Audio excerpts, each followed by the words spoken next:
So you want to own a coffee plantation. 90 million cups consumed every single day in the United States alone. A crop so beloved it built empires, toppled governments, and turned volcanic dirt into some of the most valuable farmland on Earth. You picture rolling green hills, mist rising off the canopy at dawn, a crop that basically prints money while you sip your own harvest on the veranda. Here's the paradox. The average coffee farmer earns less than $1 per pound of beans that later sell, roasted and branded, for $40 a pound in a specialty shop 3,000 miles away. The tree takes 4 years to produce a single usable cherry, and the plant that built fortunes for trading houses and roasters has, for over a century, kept the people who actually grow it in a permanent state of near poverty. So how does an industry moving billions of dollars a year manage to starve the exact people standing at the bottom of it? Let's break down the buy-in. Bootstrapped tier.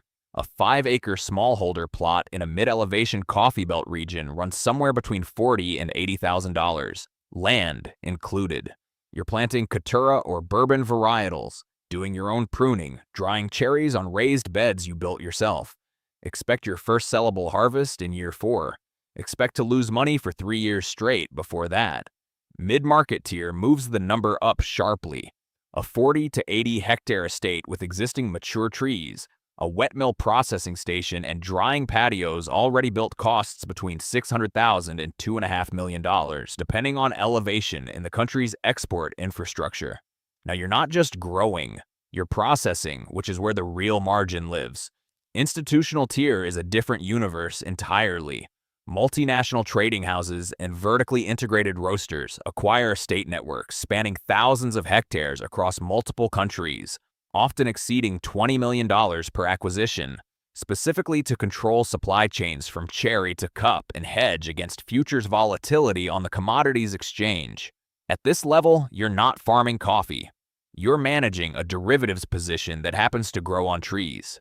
Here's the mechanism nobody explains to you before you buy the land. Think of coffee like a lottery ticket that costs 4 years and pays out once a year, and the prize money is set by strangers in a room you'll never enter. That room is the ICE Futures Exchange in New York, where Arabica contracts trade daily and set the global reference price for a bean that hasn't even been picked yet in Honduras or Ethiopia. Farmers don't set their price. The exchange does. This is called the C price. And every single grower on the planet, regardless of how good their beans taste, gets paid relative to that number, plus or minus a quality differential. The second insider term is cherry to green ratio. It takes roughly 5 to 6 pounds of raw coffee cherries to produce 1 pound of exportable green beans after pulping, fermenting, washing, and drying. That means the actual physical volume a farmer handles is 5 times larger than what eventually gets weighed and paid for. Most of what you grow, by weight, is discarded pulp and mucilage before a single dollar changes hands. Here's the part that violates normal business logic. In a bad year, when frost or drought slashes a country's total yield, individual farmers with surviving crops often make less money, not more, because global buyers simply shift volume to whichever country didn't get hit, and the C price barely moves for the smallholder holding the bag. Now walk the actual estate, because the physical design is doing something you don't notice at first. Shade-grown plantations are engineered, tree by tree, to slow the ripening cycle just enough that cherries develop deeper sugar complexity, which specialty buyers pay a premium for. But that same shade canopy requires 2 to 3 times the labor hours to harvest, because pickers can't see clearly and must hand-select only the ripest red cherries among a mixed canopy of green ones. The postcard beautiful shade canopy tourist's photograph is, functionally, a labor cost multiplier disguised as an aesthetic choice. The wet mill itself hides the plantation's largest invisible liability: water. Processing 1 pound of green coffee can consume up to 40 gallons of fresh water for pulping and washing, and that wastewater, thick with fermented mucilage, has to go somewhere. Estates that don't build proper treatment ponds quietly poison the same rivers their workers' villages depend on, and when regulators eventually catch up, the retrofit costs can run into the hundreds of thousands of dollars, appearing on no balance sheet until the day the fine arrives. Now the case studies, because the fatal flaw here isn't the crop, it's what sits on top of the crop.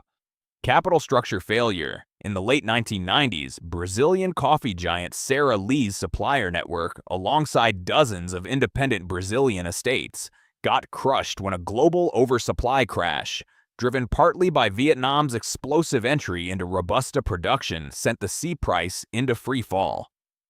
Estates that had financed expansion with dollar-denominated loans against expected future harvest values suddenly owed debt priced in a currency stronger than their collapsing revenue.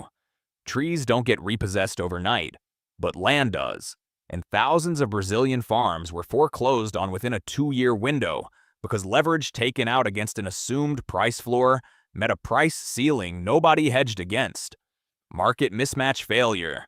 Rwanda's post-genocide coffee rebuilding effort in the early 2000s poured donor and government money into premium washing stations designed to produce specialty-grade beans destined for high-end American and European roasters. The infrastructure was excellent. The problem was timing and access. Many stations were built faster than direct trade buyer relationships could be established, leaving washed, high-quality lots sitting without contracted buyers and forcing desperate sales back into the commodity C-price market at a fraction of the specialty premium the entire program had been engineered to capture. Beautiful infrastructure, no demand-side plumbing to match it. So here's the balance sheet. The entire industry runs on one equation. Labor-intensive, multi-year biological risk absorbed entirely by the grower, priced entirely by a financial exchange the grower never touches.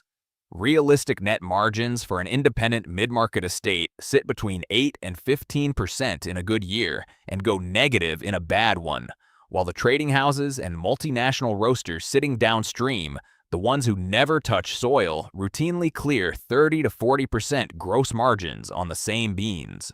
Starbucks didn't get rich growing coffee.